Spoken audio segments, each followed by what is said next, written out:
வணக்கம்.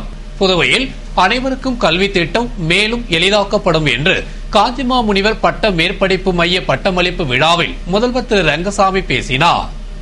புதுவை லாஸ்பேட்டை காஞ்சிமா முனிவர் பட்ட மேற்படிப்பு மையத்தின் 2வது பட்டமளிப்பு விழா கம்பன் கலையரங்கில் மைய இயக்குநர் ராமசாமி தலைமையில் நடைபெற்றது.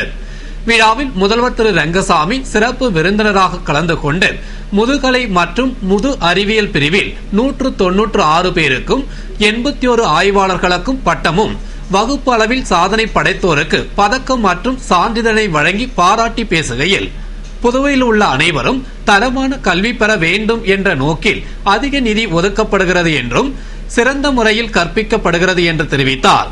படித்த அனைவருக்கும் வேலை கிடைக்க வேண்டும் என்பதுதான் அரசின் எண்ணம். அதன் மூலம் பொருளாதாரமும் உயரும். மேலும் எல்லோருக்கும் கல்வி என்ற வாய்ப்பை புதுவை அரசு திட்டம் வகுத்து செயல்படுத்துகிறது. நல்ல கல்விதான் நாட்டின் வளர்ச்சிக்கு வித்திடும். புதுவையை பொறுத்தவரை அனைவருக்கும் கல்வி திட்டம் மேலும் எளிதாக்கப்படும் என்று பேசினார். விழாவில் சேலம் பெரியார் பல்கலைக்கழக துணைவேந்தர் முத்துச்செழியன் விழா பேருரையாற்றினார். மற்றும் சட்டமன்ற உறுப்பினர்கள் வைத்தியநாதன், கல்யாண சுந்தரம், கல்வித்துறை செயலர் ராகேஷ் சந்திரா, உயர்கல்வி இயக்குநர் பன்னீர்செல்வம் ஆகியோர் பங்கேற்று சிறப்பித்தனர். புதுவையில் இணையதளம் மூலம் வரி செலுத்தும் வசதியினை முதல்வர் திரு ரங்கசாமி துவக்கி வைத்து சிறப்புரையாற்றினார். புதுவை வணிகத்துறையானது இணையதளம் மூலமாக மாதாந்திர நமுனாக்கள் சமர்ப்பித்தல், உரிமத்திற்கு விண்ணப்பித்தல் மற்றும் புதுப்பித்தல், படிவங்களை பெறுதல் போன்ற சேவைகளை 2010ஆம் ஆண்டு ஏப்ரல் மாதம் முதல் படிப்படியாக அறிமுகப்படுத்தி வருகிறது. அதன்படி திட்டம் மற்றும் ஆராய்ச்சி துறையின் பயிற்சி கூடத்தில் நடைபெற்ற நிகழ்ச்சியில் மின் ஆறுகை திட்டத்தின் கீழ் புதுவை அரசின் அதிகாரப்பூர்வ இணையதளம், மின் படிவங்கள் மற்றும் இணையதள நேரலையில் பிறப்பு இறப்பு சான்றிதழ்களை பொது சேவை மையங்கள் மூலம் வழங்குதல் ஆகிய சேவைகளை முதல்வர் திரு ரங்கசாமி அவர்கள் அமைச்சர் பன்னீர்செல்வம், தலைமை செயலர் சத்தியவதி, செயலர் மூர்த்தி, செயலர் ஸ்ரீகாந்த், கலெக்டர் தீபக்குமார் ஆகியோர் முன்னிலையில் துவக்கி வைத்தார். மேலும் பாரத ஸ்டேட் வங்கி மூலம் வணிக வரியினை செலுத்தும் சேவையை பாரத ஸ்டேட் வங்கி துணை பொது மேலாளர் முன்னிலையில் துவக்கி வைத்தார். மேலும் இணையதளம் மூலம் வழங்கப்படும் இச்சேவைகளை தொழிற்சாலை மற்றும் வணிகர்கள் பயன்படுத்தி தங்களது பணிகளை எளிதாக முடித்துக் கொள்ளலாம் என்றும் தெரிவித்தார். புதுவையில் நடைபெற்ற மின் அமைச்சகத்தின் எரிசக்தி சேமிப்பு திட்டமான பட்ஜெட் லேம்ப் யோஜனா குறித்த பயிலரங்கினை அமைச்சர் திரு தியாகராஜன் துவக்கி வைத்தார். புதுவை தனியார் ஹோட்டலில் இந்திய அரசின் மின் அமைச்சகத்தின் எரிசேமிப்பு திட்டமான பட்ஜெட் லேம்ப் யோஜனா என்ற திட்டத்தினை நடைமுறைப்படுத்துவதற்கான பயிலரங்கம் புதுடில்லி எரிசக்தி திறன் குழுமம், எரிசக்தி திறன் பணி கழகம் சார்பில் நடைபெற்றது. நிகழ்ச்சியில் மின்துறை அமைச்சர் தியாகராஜன் கலந்து கொண்டு பயிலரங்கை துவக்கி வைத்து பேசுகையில், எதிர்காலத்தில் மின்சாரத்தை சிக்கனமாக பயன்படுத்தும் நோக்கில் பட்ஜெட் லேம்ப் யோஜனா என்ற திட்டம் அறிமுகப்படுத்தப்பட்டுள்ளதாகவும், இந்த திட்டத்தின் மூலம் 1 லட்சம் வீடுகளுக்கு கொடுக்கப்படும் பல்ப் மூலம் ஆண்டிற்கு 3 கோடி ரூபாய் வரை அரசிற்கு வருமானம் கிடைக்கும் என்று கூறினார். தொடர்ந்து தலைமை செயலர் சத்தியவதி, செயலர் மீனா, சிறப்பு செயலர் சுந்தரவடிவேலு மற்றும் உயர் அதிகாரிகள் சிறப்புரையாற்றிட இணை செயலர் பங்கஜ் குமார்ஜா முன்னதாக அனைவரையும் வரவேற்று திட்டத்தின் சிறப்பு கூறுகள் பற்றி உரையாற்றினார். தொடர்ந்து எரிசக்தி திறன் குழுமம் மற்றும் எரிசக்தி திறன் பணி கழகம் அதிகாரிகள் திட்டத்தின் செயல்பாடுகள் குறித்து படக்காட்சிகள் மூலம் விளக்கினர். பயிலரங்கில் புதுவையின் அனைத்து துறை உயர் அதிகாரிகள் பங்கேற்றனர். மத்திய அரசின் மீது குறை கூறி முதல்வர் திரு ரங்கசாமி தப்பிக்க முயற்சிக்கிறார் என்று மத்திய இணையமைச்சர் திரு நாராயணசாமி தெரிவித்துள்ளார். இது தொடர்பாக மத்திய இணையமைச்சர் திரு நாராயணசாமி கூறுகையில், புதுவை மாநில அரசு கோரிய நிதியை மத்திய அரசு வழங்கியுள்ளது. மேலும் பிரதமர் புதுவையை சுற்றுலா தலமாக்க மத்திய அரசு உதவும் என கூறி 125 கோடி ரூபாய் ஒதுக்கியுள்ளார். இது மட்டுமன்றி இங்கு சாப்ட்வேர் டெக்னாலஜி நிறுவனங்கள் வர சோதனை கூடம் அமைக்க 60 கோடி ரூபாய் மத்திய அரசு ஒதுக்கியுள்ளது. மற்றும் தரமான செவிலியர் கல்லூரி அமைக்கவும் தற்போதுள்ள கல்லூரியை தரம் உயர்த்தவும் 60 கோடி ரூபாய் ஒதுக்க மத்திய அரசு முடிவு செய்துள்ளது. இதுபோன்று மத்திய அரசு புதுவை அரசு கோரிய நிதியை கொடுத்து வருகிறது. ஆனால் மாநில முதல்வர் மத்திய அரசின் மீது குறை கூறி காங்கிரஸ் ஆட்சியில் கொண்டு வந்த திட்டங்களை முடக்கியுள்ளார் என்று தெரிவித்த அவர், மேலும் பவர் கார்ப்பரேஷன் விரிவாக்கத்திற்கு வைத்திருந்து 100 கோடி ரூபாய் எடுக்கப்பட்டுள்ளது மற்றும் திருநள்ளாறு கோவில் வைப்பு தொகையும் எடுக்கப்பட்டுள்ளது. இவ்வாறு விதிமுறைகளை மீறி அரசு செயல்படுகிறது. மத்திய அரசு கொடுத்த நிதியை முறையாக செலவு செய்யாமல் நிதி பற்றாக்குறையில் அரசு தவிக்கிறது என்று சுட்டிக்காட்டிய அவர், தொடர்ந்து அரசு ஊழியர்களுக்கு பிப்ரவரி மாத சம்பளம் வழங்க முடியாத நிலை உள்ளது. மேலும் ரொட்டிப்பால் திட்டம், காமராஜர் கல்வீடு கட்டும் திட்டம் முடக்கப்பட்டுள்ளது. மொத்தத்தில் நிர்வாகமே ஸ்தம்பித்துள்ளது. ஆனால் மத்திய அரசை குறை கூறி முதல்வர் திரு ரங்கசாமி தப்பிக்க முயற்சிக்கிறார் என்று கூறினார்.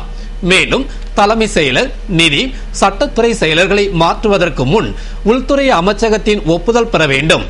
ஆனால் விதியை மீறி நிதித்துறை செயலர் மாற்றப்பட்டதால் அவரை அதே இடத்தில் பணியாற்ற வேண்டும் என உள்துறை அமைச்சகம் தெரிவித்தது. அதனை நிறைவேற்ற வேண்டியது மாநில அரசின் கடமை. விதிமுறைகளை மீறினால் மத்திய உள்துறை அமைச்சகம் நடவடிக்கை எடுக்கும் என்று தெரிவித்தார். புதுவை தாகூர் கலைக்கல்லூரியில் நடைபெற்ற கபடி போட்டி பரிசளிப்பு விழாவில் அமைச்சர் திரு ராஜவேலு பங்கேற்று பரிசுகள் வழங்கி பாராட்டினார். புதுவை மாநில கபடி சங்க அனுமதியுடன் ஜீவானந்தபுரம் சூப்பர் கிங்ஸ் கபடி அணி சார்பில் பெருந்தலைவர் காமராஜர் நினைவு கோப்பைக்கான முதலாம் ஆண்டு கபடி போட்டி லாசுப்பேட்டை தாகூர் கலைக்கல்லூரி மைதானத்தில் கடந்த 9ஆம் தேதி முதல் நடைபெற்றது. ஏ, பி என பிரிவுகளில் 45 அணிகள் பங்கேற்ற போட்டியில் ஏ பிரிவில் IRPN அணி முதலிடத்தையும், சாய் அணி 2ஆம் இடத்தையும், பி பிரிவில் Koodapakkam new Adams முதலிடத்தையும், Pichaveeranpet Newman 2ஆம் இடத்தையும் பிடித்தது. அதற்கான பரிசளிப்பு விழா கபடி சங்க தலைவர் ஜெயராமன் தலைமையில் சூப்பர் கிங்ஸ் அணி நிர்வாகிகள் முன்னிலையில் நடைபெற்றது. கபடி சங்க ரவிச்சந்திரன் வரவேற்று பேசிய விழாவில் அமைச்சர் திரு ராஜவேலு சிறப்பு விருந்தினராக கலந்து கொண்டு வெற்றி பெற்றவர்களுக்கு பரிசுகள் வழங்கி பாராட்டினார். தொடர்ந்து சட்டமன்ற உறுப்பினர்கள் வைத்தியநாதன், கல்யாண சுந்தரம், கல்லூரி முதல்வர் ராகவன் ஆகியோர் வாழ்த்துரை வழங்கிய விழாவில் கபடி சங்க சுந்தர்ராஜ் நன்றி கூறினார். புதுவை அரசு சார்பில் நடைபெற்ற சிங்காரவேலர் நினைவு தின நிகழ்ச்சியில் முதல்வர் திரு ரங்கசாமி கலந்து கொண்டு மாலை அணிவித்து மலரஞ்சலி செலுத்தினார். புதுவை அரசு செய்தி மற்றும் விளம்பரத்துறை சார்பில் சிங்காரவேலர் நினைவு தினம் அனுசரிக்கப்பட்டது. இதனை முன்னிட்டு சிங்காரவேலர் திருவுருவ சிலைக்கு முதல்வர் திரு ரங்கசாமி மாலை அணிவித்து மலரஞ்சலி செலுத்தினார். அதனைத் தொடர்ந்து சபாநாயகர் திரு சபாபதி, அமைச்சர்கள் ராஜவேலு, பன்னீர்செல்வம், சட்டமன்ற உறுப்பினர்கள் நேரு, கல்யாண சுந்தரம், தமிழ்ச்செல்வன், வாரிய தலைவர் சுரேஷ் உள்பட பலர் மலரஞ்சலி செலுத்தினர்.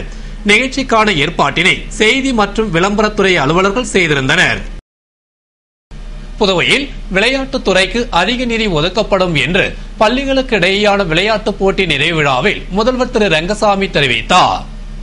புதுவை அரசு பள்ளி கல்வி இயக்ககம் சார்பில் பள்ளிகளுக்கு இடையேயான விளையாட்டுப் போட்டிகள் உப்பளம் இந்திரா காந்தி விளையாட்டரங்கில் நடத்தப்பட்டு அதற்கான நிறைவு மற்றும் பரிசளிப்பு விழா கல்வி அமைச்சர் தியாகராஜன் தலைமையில் நடைபெற்றது.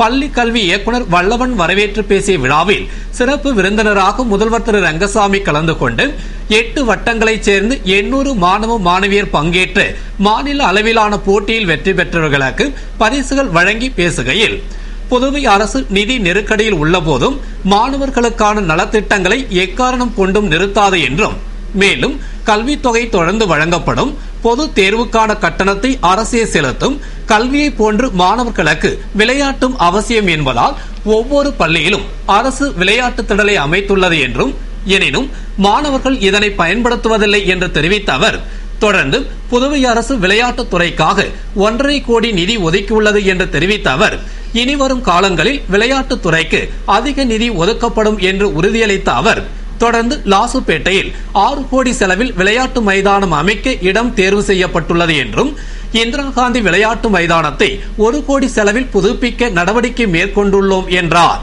விழாவில் விளையாட்டுத்துறை இயக்குநர் முத்துசாமி, உடற்கல்வி இயக்குநர் ஜெயச்சந்திரன் உள்பட பலர் கலந்து கொண்டனர்.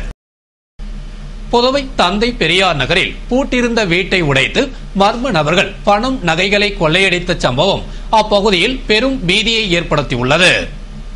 புதுவை ரெட்டியார் பாளையத்தில் ஆளில்லாத வீடுகளின் பூட்டை உடைத்து கொள்ளையடிக்கும் சம்பவம் அதிகரித்து வருகிறது. கடந்த சில தினங்களில் மட்டும் 2 கொள்ளை சம்பவம் நடந்திருந்த நிலையில் தற்பொழுது தந்தை பெரியார் நகரில் 5வது குறுக்கு தெருவில் உள்ள ஒரு வீட்டில் வசித்தவர்கள் கேரளா சென்றுள்ளதாக கூறப்படுகிறது. அந்த வீட்டை உடைத்து உள்ளே புகுந்து மர்ம ஆசாமிகள் அலமாரியில் இருந்த நகை, பணத்தை கொள்ளையடித்து சென்றுள்ளனர். கொள்ளை போன விவரத்தை பற்றிய தகவல் அறிந்து ரெட்டியார்பாளையம் போலீசார் கைரேகை நிபுணர்களுடன் வந்து தடயங்களை சேகரித்தனர். அந்த வீட்டின் உரிமையாளர் இல்லாததால் என்ன பொருட்கள் களவு போனது, அவற்றின் மதிப்பு போன்ற விவரங்களை அறிய முடியாமல் போலீசார் திணறி வருகின்றனர். இதனிடையே அந்த வீட்டில் உள்ள கோழி, புறா, மீன் தொட்டியை பராமரிக்கும் பணியாளர்கள் கார்த்திகேயன், ஞானசேகரன் ஆகியோர் பணிக்கு வந்தபொழுது வீடு உடைக்கப்பட்டிருந்ததை கண்டு அதிர்ச்சியடைந்தனர். அவர்களுக்கும் வீட்டின் உரிமையாளர் பெயர் தெரியவில்லை. வெளியூர் செல்வோரின் வீடுகளை நோட்டமிட்டு மர்ம ஆசாமிகள் கொள்ளையடிக்கும் சம்பவம் ரெட்டியார்பாளையத்தில் அதிகரித்துள்ளது அப்பகுதியில் பீதியை ஏற்படுத்தியுள்ளது. இத்துடன் செய்திகள் நிறைவடைகின்றன. வணக்கம்.